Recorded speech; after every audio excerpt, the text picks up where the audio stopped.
Assalamualaikum warahmatullahi wabarakatuh. Kami dari kelompok 12 ingin mempresentasikan materi mengenai pasar barang dan kurva IS pada mata kuliah makroekonomi.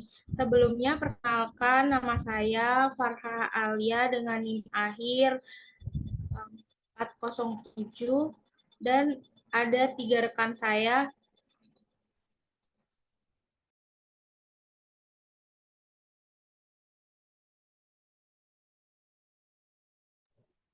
Saya Aisyah Mutia Majid dengan NIM akhir 375.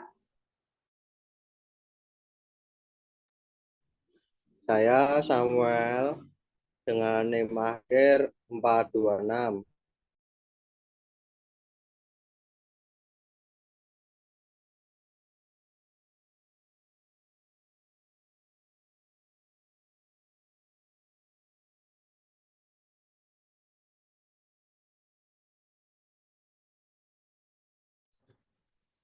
Baik, yang pertama di sini ada pengertian.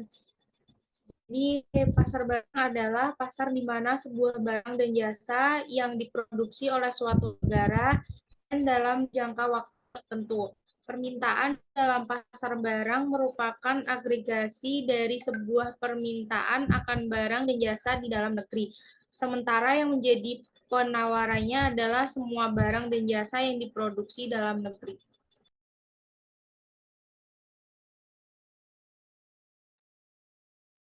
Nah, di sini ada macam-macam pasar barang. Yang pertama, pasar barang nyata atau real. Pasar barang nyata merupakan sebuah pasar yang menjual produk dalam bentuk barang yang bentuk fisiknya jelas, seperti terlihat dan dapat dipegang. Di pasar ini, penjual dan pembeli bertemu secara langsung, ada proses tawar-menawar. Barang yang dijual ada di tempat, ada transaksi pembayaran dilakukan secara tunai, dan barang dibawa langsung oleh pembeli. Dan yang kedua, pasar barang abstrak. Pasar barang abstrak berkebalikan dengan pasar barang real. Pasar barang abstrak merupakan sebuah pasar yang menjual produk yang tidak terlihat atau dengan kata lain produknya tidak real secara fisik. Di pasar ini penjual dan pembeli bertemu secara maya. Penjual menawarkan barang melalui media digital, kemudian pembeli merespon melalui telepon, surat elektronik, ataupun WhatsApp.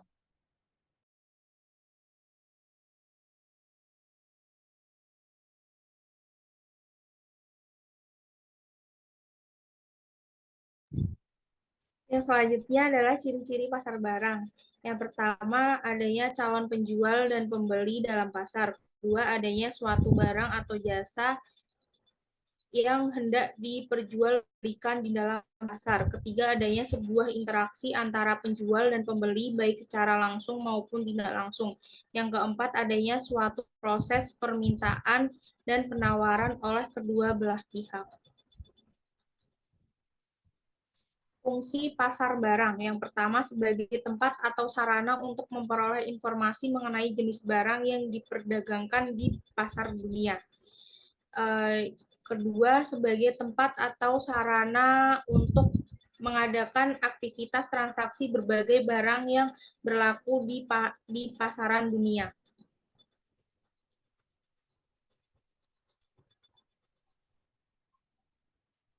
Selanjutnya, manfaat pasar barang. Yang pertama, memperoleh penjualan atau pemasaran barang bagi penjual atau produsen.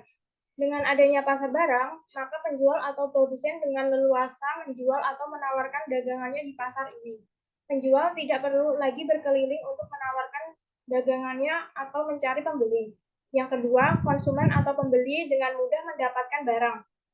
Bagi pembeli atau konsumen, pasar barang bermanfaat untuk membantu konsumen mendapatkan barang yang dibutuhkan, baik dari sisi kualitas, harga, hingga ketersediaan barang.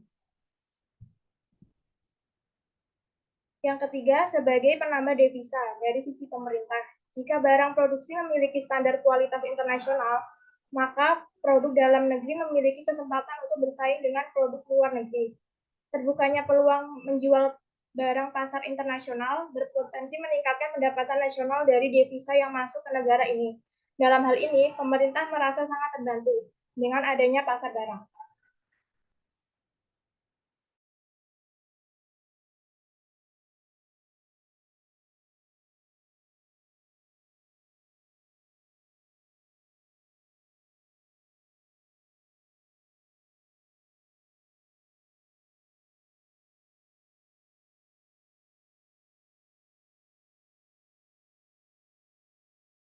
Berikutnya dibacakan oleh Samuel. Baik, bentuk-bentuk pasar barang.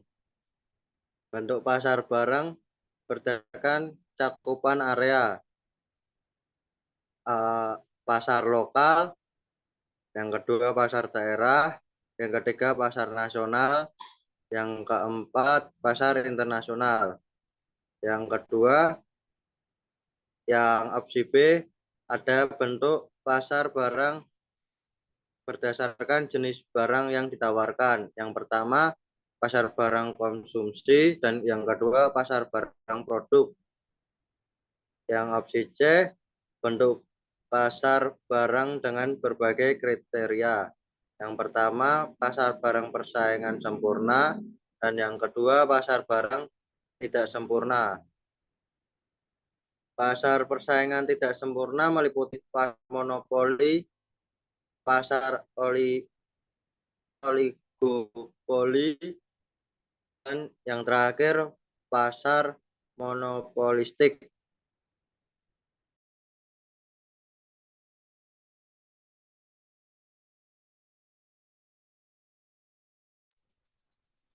Selanjutnya dibacakan oleh Irvin.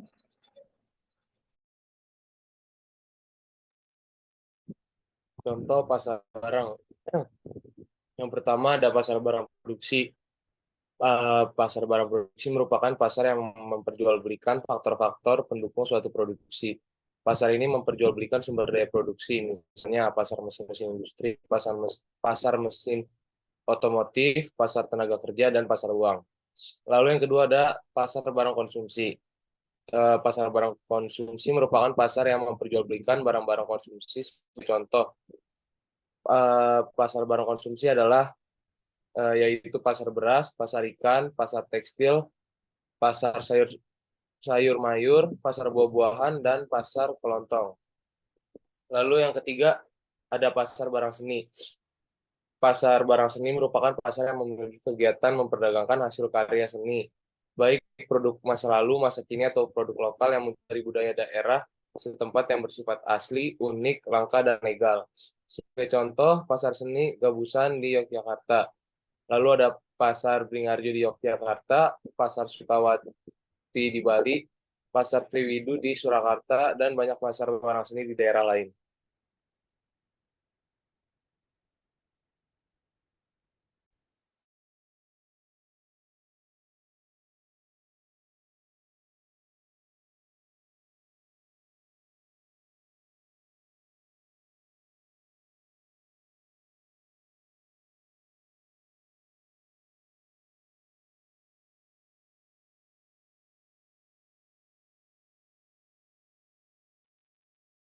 Hubungan antara keseimbangan pasar dengan kurva IS.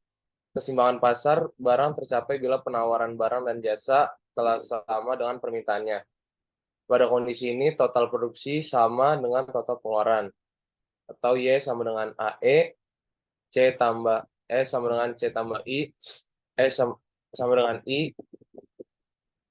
F buka kurung Y tutup kurung sama dengan F. Kurva IS didefinisikan sebagai kurva yang menunjukkan hubungan antara berbagai tingkat bunga dengan pendapatan nasional yang menjamin atau memungkinkan pasar barang dalam keadaan seimbang.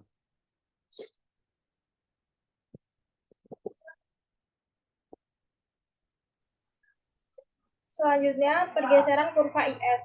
Pergeseran kurva IS menunjukkan terjadinya perubahan tingkat autonomus. Dapat dilihat pada gambar di layar.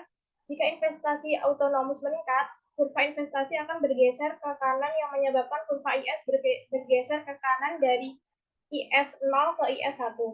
Begitupun sebaliknya dengan investasi autonomus yang menurun.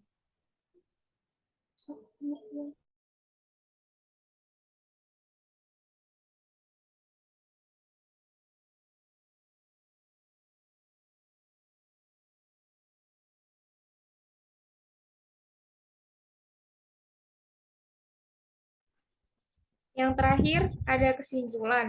Jadi, kesinambungan sektor real atau pasar barang dan jasa dikaitkan dengan nilai investment saving atau IS. Keseimbangan pada pasar barang atau keseimbangan pada sektor real menggambarkan kondisi perekonomian dipandang dari sisi permintaan dan penawaran barang dan jasa. Dalam hal ini, pemerintah harus berkomitmen untuk menurunkan biaya logistik. Ini sangat penting karena dengan biaya logistik yang lebih murah, ekspor Indonesia bisa bersaing di pasar global. Kondisi itu berarti terjadinya perbaikan daya saing. Baik, sekian dari kelompok kami. Kurang lebihnya mohon maaf jika ada salah. Wassalamualaikum warahmatullahi wabarakatuh.